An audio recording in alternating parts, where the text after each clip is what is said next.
Let's now understand more about Article 10 dividend. Now, what can happen is that there may be a company in the state of source where the shareholding, either entirely or part, may be owned by a company or another individual who's a resident of the other contracting state. Let's call that state a state R.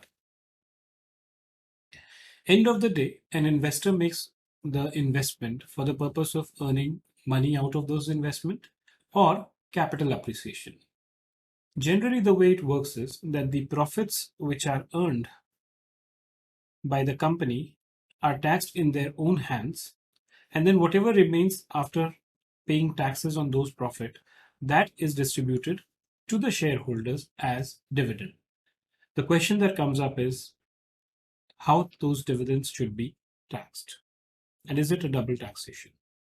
Yes, of course, there is a two-layer of taxation when the business operations are run through companies. But the question is how this dividend has to be taxed. And this is something that is dealt with in Article 10 dividend, which is going to be something that we are going to look at in this presentation. Now, before that, we get into the specific provisions of Article 10. It is also important to understand what exactly is dividend. Dividend is nothing but the distribution of profits by companies which are limited by shares or by limited liability company or by limited partnerships with shares. Now, the difference here is that these are companies. Here we are talking about limited partnerships. In some part of the world, this concept may not exist, or other joint stock companies.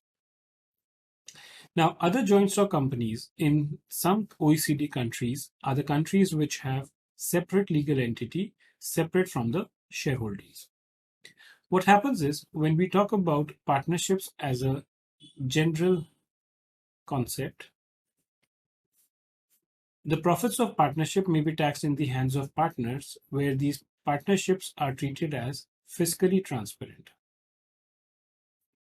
In such cases, what happens is that the profits of the partnership are actually the profits of the partners. In other part of the world, something like in India, that is not the case because the partnerships are taxed on their own profits, and these profits, after they are taxed in the hands of the partnership, are exempt in the hands of the partners. But that may not be true in some of the other parts of the world. So wherever the profits of partnership are taxed in the hands of the partner, they are treated as fiscally transparent. However, this is not the case in case of companies. In case of companies, the profit of the company are not the profit of the shareholder, because company is a separate jurisdictional entity and is not a fiscally transparent entity. Therefore, the dividend or the money remaining after payment of taxes is something which is taxed in the hands of the shareholder.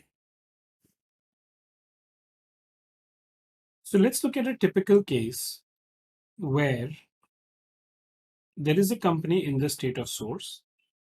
100% ownership of this company is with another foreign company, which is a residence of state of residence.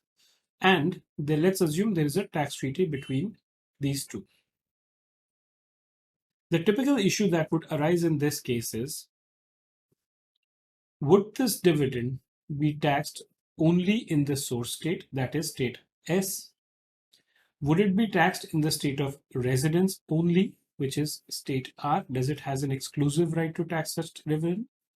Or will both the state have the right to tax such dividend? The next question is, what exactly is the meaning of dividend?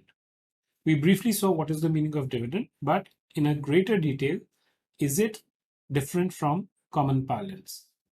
And the last and the most important question is it that the dividend which has been paid should alone be taxed, or even the dividend that has been declared but is remaining unpaid should be taxed as well?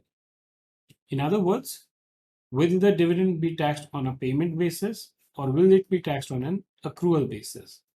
This is another question that needs to be answered. And the answer to all these questions is something that lies within Article 10, which we are going to look now. So again, the key aspect is what? Whether dividend paid should be taxed, or whether dividend declared and remaining unpaid should be taxed, what is covered within the meaning of dividend, and what if the non-resident has a permanent establishment in the source state? Will it impact the taxation of dividend? Something that we are going to discuss in the first part of this presentation. The answer to all these questions are there in the next slides. So let's go through them. Thank you for watching our video on international tax.